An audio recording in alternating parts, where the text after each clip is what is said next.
اگر تو مصطفیٰ کریم کا کلمہ پڑھتی ہے تو میں بھی اسی نبی کی ماننے والی ہوں۔ کہا بات کیا ہے، میرا کیوں ہے سارا؟ تو وہ خاتون کہنے لگی وہ 2 سال 3 سال سے میرے ساتھ نکاح تھا اور اس نے بتایا تھا مجھے کہ میری بیوی بھی ہے، اور میں غریب تھی تو میرے والدین کو بھی بتایا تھا کہ میری دوسری شادی ہے، یہ مکان اس نے مجھے لے کے دیا تھا، میرے تمام اخراجات وہ پورے کرتا تھا، نان و نفقہ کا خیال رکھتا تھا، لیکن اب کہ جب وہ آیا تو وہ بیمار تھا۔ اس نے مجھے بتایا کہ مجھے طبیب نے بتایا ہے کہ میں شدید بیمار ہوں، شاید بچ نہ سکوں۔ تو کہنے لگی وہ مجھے کئی لاکھ روپے بھی دے گیا اور جاتے دفعہ مجھے طلاق بھی دے گیا، فارغ کر گیا۔ کہنے لگا تو جہاں چاہے میرے بعد نکاح کر سکتی ہے، اور کہنے لگا میں چاہتا تھا پہلی بیوی کو بتا دوں، موقع نہیں بنا اور اس کا دل نہ ٹوٹے، بتا نہیں پایا، لہذا وہ مجھے ڈھیر سارے پیسے دے چکا ہے، سارا میرا حصہ مجھے پہلے سے دے چکا ہے۔ میری بہن اب یہ 4 بوریوں میں سے 2 میری نہیں بلکہ 4 کی 4 ہی تیری ہے، تو ہی اس کی حقدار ہے۔ تو بزرگ کہتے ہیں مجھے بتاؤ جن کے اندر اس قسم کے تقوی کی جھلک ہو ان کے لیے ہر نماز کے بعد دعا مانگنی چاہیے کہ نہیں مانگنی چاہیے؟ حضرت عمر کے زمانے میں ایک نوجوان تھا، نیک تھا، مسجد جایا کرتا تھا رات کو، تو مسجد جا رہا تھا تو رستے میں ایک عورت نے دعوت گناہ دی، ابن عساکر نے اس کو لکھا ہے۔ تو نوجوان تھا، خواہشات تھی، کچھ طبیعت مائل ہو گئی، ابھی ادھر جا ہی رہا تھا کہ کسی نے آیت پڑھ دی والی من خاف مقام ربی جنتان، جو رب کے سامنے کھڑے ہونے سے ڈرے گا اللہ 2 جنتیں دے گا۔ واقعی ڈر گیا، وہ واقعی ڈر گیا، اتنا ڈرا کہ بے ہوش ہو کے گر پڑا۔ بیماری سے لوگ بے ہوش ہوتے ہیں، پیسے ڈوب گئے بے ہوش ہوتے ہیں، بچے کے غم میں بے ہوش ہوتے ہیں۔ سچ بتاؤ کبھی خوف خدا سے بھی بے ہوش ہوتا کوئی دیکھا ہے؟ ہمارے ہاں تو روز مرہ ہی نہیں ہے بھائی، اور بڑی باتیں ہیں بے ہوش ہونے کی، ڈرنے کی، غش کھانے کی۔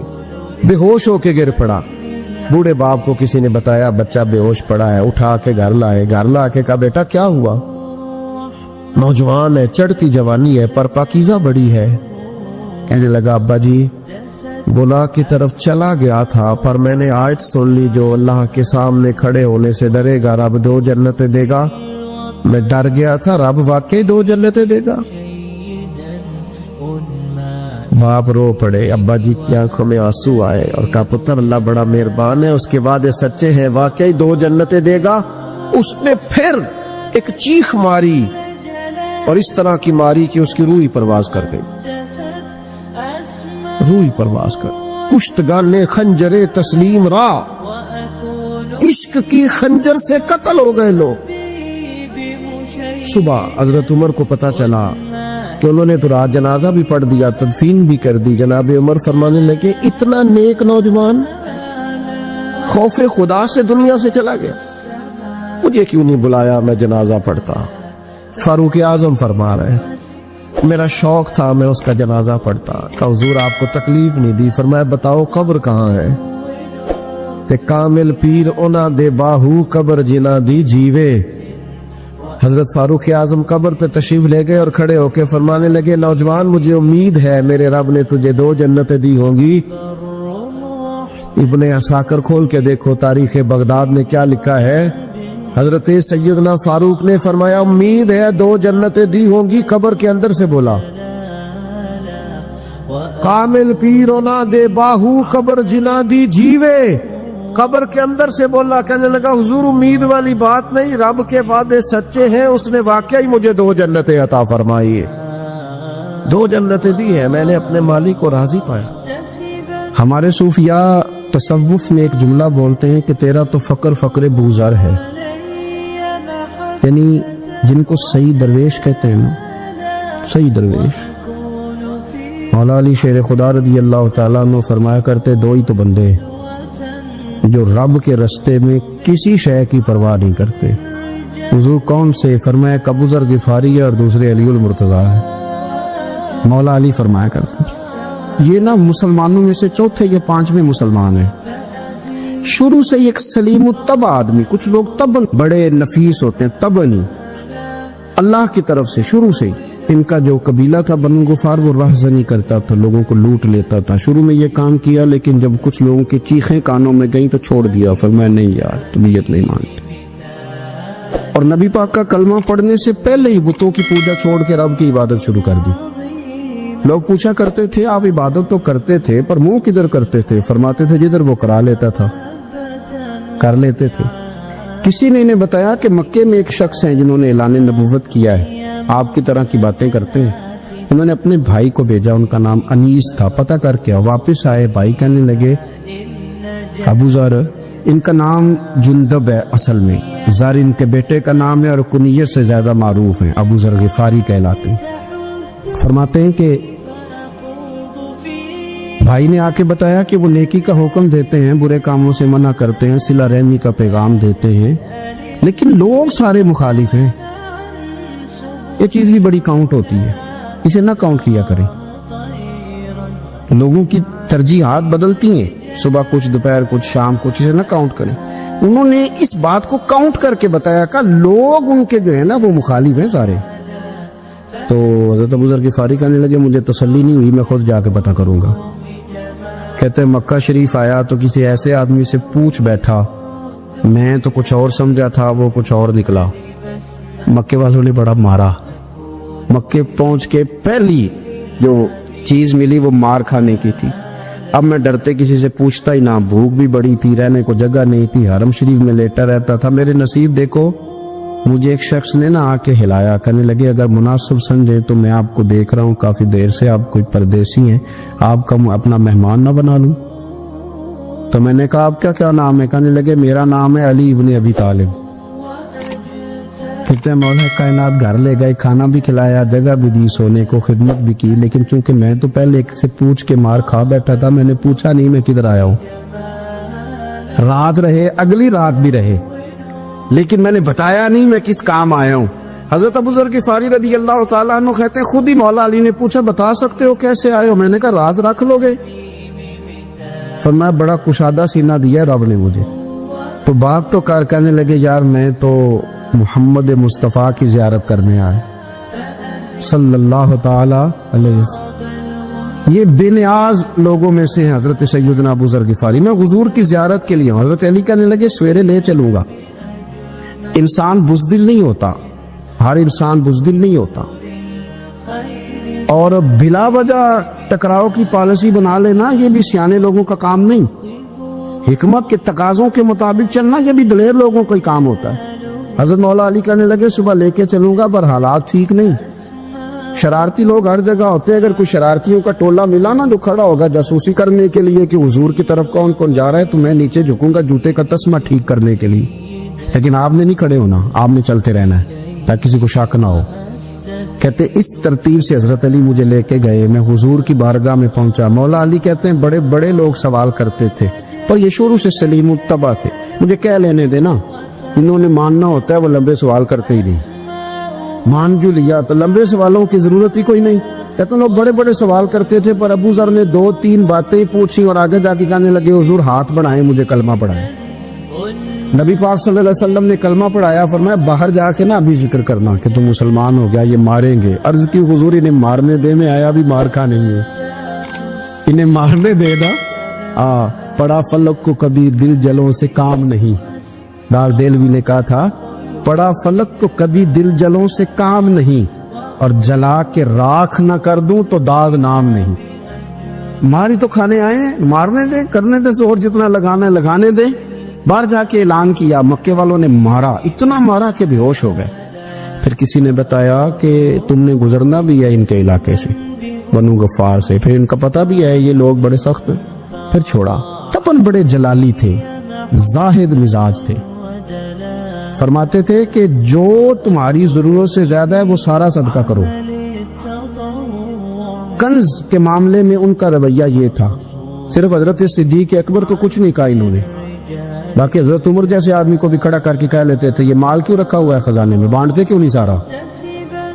اور جناب عثمان غنی رضی اللہ تعالیٰ عنہ کے ساتھ تو باقاعدہ کئی دفعہ اس موضوع پر گفتگو کی. وہ کہتے تھے کہ جب اللہ کہتے ہیں قرآن میں کہ مال دولت جمع نہیں کرنی، تو وہ جو لوگ تھے وہ بھی بڑی شانوں والے تھے. وہ کہتے تھے کہ اللہ نے جب زکوٰۃ فرض کی تو مال جمع ہوتا ہے تو زکوٰۃ فرض ہوتی ہے نا. جب فطرانے کا کہا تو مال ہوتا ہے تو فطرانہ آتا ہے نا. تو آپ جو کہہ رہے ہیں وہ ٹھیک ہے، پر آپ اعلیٰ بات کر رہے ہیں تقوی کی، سارا بانٹو. تو حضرت ابو ذر غفاری کہتے تھے چلو ٹھیک ہے تمہاری بھی بات مان لیتا، پر یہ بتاؤ مدینے والے کا اپنا طریقہ کیا ہے؟ کہ بھئی حضور کا طریقہ تو وہی ہے جو آپ بتا رہے ہیں. تو فرمانے لگے پھر اس رستے نہ چلے جو رستہ مدینے والے رسول کا ہے. اور حضور سے، نبی پاک سے عشق کرتے بڑا کھل کے. یہ صحابہ صفہ میں سے تھے. کلمے پڑھنے کے بعد چونکہ طبیعت جلالی تھی تو حضور نے بھیج دیا، فرمایا واپس جاؤ اپنے قبیلے میں تبلیغ کرو. واپس گئے، بھائی کو مسلمان کیا، والدہ کو مسلمان کیا، قبیلہ سارا مسلمان کیا، وہیں رہے. ہجرت مدینہ کے بعد آئے تبوک کے موقع کے قریب، اور حضور نے صحابہ صفہ میں رکھ لیا. نوکری کرتے مدینے والے رسول کی، دلیر آدمی تھے، بڑا قبیلہ تھا، پر ڈیوٹی کرتے، ڈیوٹی خدمت کرتے. ایک بیٹا تھا زار اس کا نام تھا، اس کی ڈیوٹی لگائی تم نے میرے نبی پاک کے اونٹ چرانے. ڈاکو آئے تو صاحبزادہ اونٹوں کی، اونٹنیوں کی حفاظت کرتے شہید ہو گیا. اور یہ انوکھا بندہ ہے جس نے شرط لگائی تھی کہ میں نے کالی سیاہ رنگ کی عورت سے شادی کرنی. انوکھا بندہ ہے. ایک بیٹی تھی، ایک بیٹا، بیٹا شہید ہو گیا. بیوی سے کہا تم نے نبی پاک کے گھر میں خدمت کرنی ہے، حضور کے گھر والوں، اور میں نبی پاک کی نوکری کروں گا. حضور کی خدمت کرتے، ہر وقت خدمت میں رہتے. اور حضور جب آتے نا، صحابہ صفہ میں یہ شامل تھے جو لوگ دین سیکھتے. حضور جب آتے تو سب سے پہلے آ کے حضرت ابو ذر غفاری کا پوچھتے، بلائیں. اور جب بات کرتے حضور تو بار بار ان کو مخاطب کر کے بات کرتے. حضرت ابو ذر غفاری رضی اللہ تعالیٰ عنہ کا نبی پاک سے اتنا پیار کہ ہماری بھی مشکل حل کر دی. ابو داؤد شریف میں موجود ہے. ایک دن کہنے لگا یا رسول اللہ صلی اللہ علیہ وسلم، اگر کوئی بندہ کسی سے پیار بڑا ہی کرے پر اس جیسے عمل نہ کر سکے، کوشش کرے کرنا. لوگ ہمیں کہتے ہیں نا جی پیار بڑا، عمل بھی تو کرو نا. بھی کرنا چاہیے، پر انسان ہے نا، غلطی بھی تو ہو ہی جاتی ہے. اب ہم عمل نہیں کر سکتے تو تم ہمیں پیار بھی نہیں کرنے دو گے؟ مہربانی کرو، پیار تو کرنے دو نا. حضرت ابو ذر غفاری نے کہا، ابو داؤد شریف میں موجود ہے، یا رسول اللہ صلی اللہ تعالی علیہ وآلہ وسلم، حضور پیار بڑا کرے پر ان جیسے عمل نہ کرے تو حکم کیا ہے؟ تو حضور نے فرمایا پیار سچا کرے، اللہ قیامت کے دن جس سے محبت کرے گا نا اس کے ساتھ ہی دونوں کو اکٹھا فرما دے گا. تو حضرت ابو ذر نے فوراً کہا، حضور پھر مجھے آپ سے بھی بڑا پیار ہے، رب سے بھی بڑا پیار ہے. فرمایا فکر نہ کرنا، جنت میں اکٹھے ہی جائیں گے. اتنی محبت رسول پاک کی ذات کے ساتھ. حضور کی نوکری کرنے ایک دن خدمت کرتے کرتے سو گئے. حضور مسجد میں آئے پتہ کرنے کہ ابو ذر آرام کر رہا ہے. یہ بھی مزہ ہوتا ہے. خیال رکھنا اپنے درویشوں کا، کیا کھایا، کیا پیا، کہاں سوئے. حضور رات کو آئے، یہ سوئے ہوئے. فرماتے حضور نے میرا انگوٹھا ہلایا، میں اٹھ کے بیٹھ گیا، حضور بھی میرے پاس بیٹھ گئے. تو میں ابو ذر بڑا پیار کرتے ہو؟ سونے آپ کو پتہ ہی ہے. کہ یار تو بڑی نوکری کرتا ہے، ایک دن وہ بھی آئے گا جس دن تجھے میری مسجد اور میرے شہر سے جانا پڑے گا، پھر کیا کرو گے؟ تو اس کی حضور کسی کی طاقت ہے مجھے آپ کے شہر سے نکالے؟ میں تلوار نکال لوں گا. نبی پاک نے فرمایا تلوار نہ نکالنا، جہاں تمہیں بھیجا جائے چپ کر کے چلے جانا. حضور کب تک؟ فرمایا جب تک اللہ تیری اور میری ملاقات نہیں کرا دیتا، یعنی وصال تک. یہ واحد شخص ہے کہ حضور کے وصال ظاہری کا وقت آ گیا تو فرمایا کوئی میرے ابو ذر کو بلاؤ. جب یہ آئے تو حضور لیٹے ہوئے تھے، یہ جھکے نبی پاک کی طرف، حضور میں حاضر ہو تو حضور نے پکڑ کے سینے کے ساتھ لگا لی. میرے رسول پاک صلی اللہ علیہ وسلم کی خدمت میں ایک دفعہ عرض کرنے لگے حضور مجھے صوبے کا گورنر بنا دے. تو نبی پاک نے فرمایا ابو ذر میں عہدے پسند نہیں کرتا، تو تمہیں بھی میں کہتا ہوں عہدہ نہ لینا، تمہیں بھی کہتا ہوں عہدہ نہ لینا. فرمایا ابو ذر میں جو چیز اپنے لیے پسند کروں گا تمہیں بھی اسی کا مشورہ دوں گا. تم بندے اچھے ہو پر یہ کام تمہارے بس کا نہیں ہے. بڑے زاہد آدمی میرے رسول کریم صلی اللہ تعالی علیہ وآلہ وسلم ان کے بارے میں فرمایا جس طرح نبیوں میں حضرت عیسیٰ علیہ السلام ہوئے. حضرت عیسیٰ دیکھیں نا، انبیاء میں اللہ تعالیٰ نے ہر قسم کی عظمت نبیوں کو دی. جناب سلیمان علیہ السلام کا تو تخت بھی ہوا میں اڑتا تھا، جن تک تابع دار تھے. اور نبیوں میں حضرت عیسیٰ بھی ہیں جن کے پاس گھر بھی کوئی نہیں، شادی بھی کوئی نہیں کی، اینٹ سرانے رکھ کے تکیہ بناتے. ایک ان کے پاس کنگھی تھی اور ایک پیالہ تھا. دیکھیں جو بندہ نیک ہو نا وہ بھی نیک ہیں, اللہ کے نبی ہیں. آپ اپنا تقوی مسلط نہیں کریں گے, جو وہ کر رہے ہیں وہ بھی مخلص ہو کے کر رہے ہیں. حکومتیں جو چلانی ہیں تو وہ کس نے چلانی ہے؟ اگر نیک بندے نہیں آئیں گے تو غلط لوگ آئیں گے, قوموں پہ ظلم کریں, وہ بھی اپنی جگہ ٹھیک ہے. لیکن یہ جو کر رہے ہیں یہ بات بھی اپنی جگہ بالکل ٹھیک ہے. ہم پتہ کیا کرتے ہیں, ہم چیزوں کو مسلط کرتے ہیں, ایک دوسرے پر مسلط نہیں کریں چیزوں کو. آپ جو کر سکتے ہیں, جو رستہ آپ کو صحیح لگتا ہے اختیار کر لیں. یہی تو ہمارے دین کا حسن ہے کہ سارے رستے واضح کر کے ہمیں دکھاتا ہے.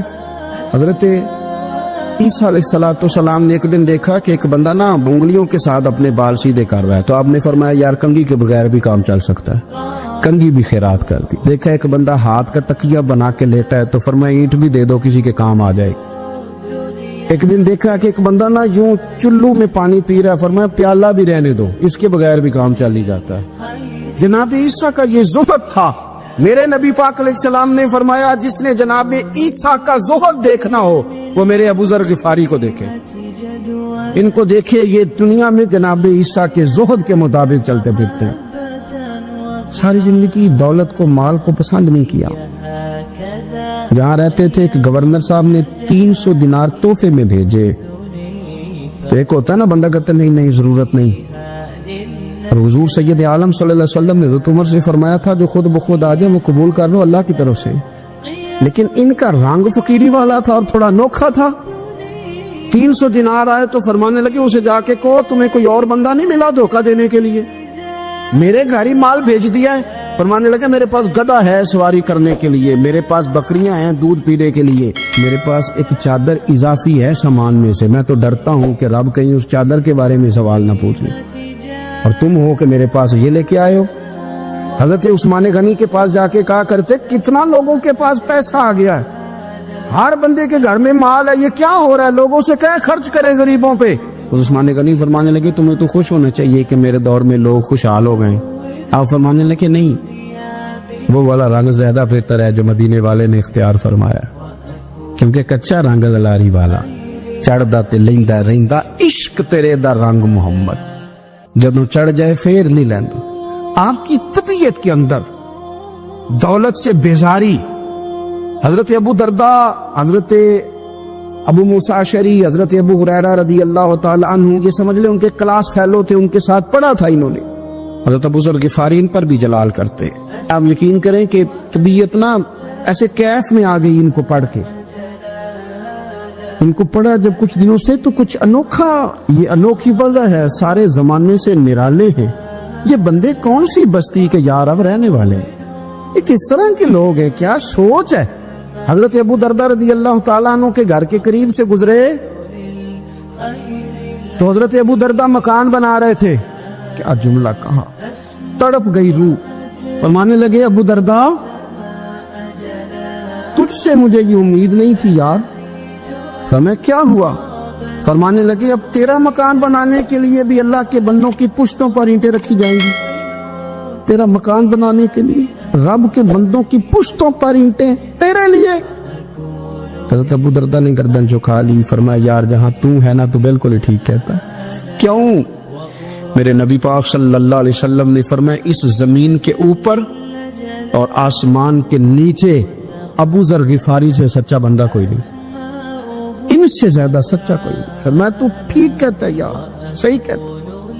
حضرت ابو موسیٰ اشعری رضی اللہ تعالیٰ عنہ کو گورنر بنا دیا گیا عراق کا. اب حضرت ابو موسیٰ اشعری صحابہ میں ایک بڑے جلیل القدر صحابی ہے, اور ان کی عظمتیں, رفعتیں, بلندیاں کیا کہنا, بڑی گہری دوستی تھی. لیکن جب وہ گورنر بن گئے نا تو آپ نے فرمایا بس بھئی اب تو نے عہدہ لے لیا ہے, یہ بندے کو ٹھیک نہیں رہنے دیتی تھی, اب تو عہدے میں چلا گیا. بڑی مدت کے بعد ملاقات ہوئی حضرت ابو موسیٰ اشعری کے ساتھ. وہ دوڑ کے آئے حضرت ابو ذر غفاری کے گلے ملنے, میرا بھائی میرا بھائی. فرمایا پیچھے ہٹ جا, میں نہیں تیرا بھائی, تو گورنر ہے, میں غریب آدمی ہوں, اپنا کام کر. پھر دوڑ کے آئے. فرمایا ابو ذر تو میرا بھائی ہے یار, اکٹھے پڑھتے تھے حضور. فرمایا نہیں جا, تو نہیں میرا بھائی. پھر آئے. جانتے تھے نا یہ سچا بندہ ہے, یہ سچا بندہ ہے, یہ تقریروں والا نہیں, صرف وعظوں والا نہیں, اس کے اندر بھی بڑی سچائی ہے.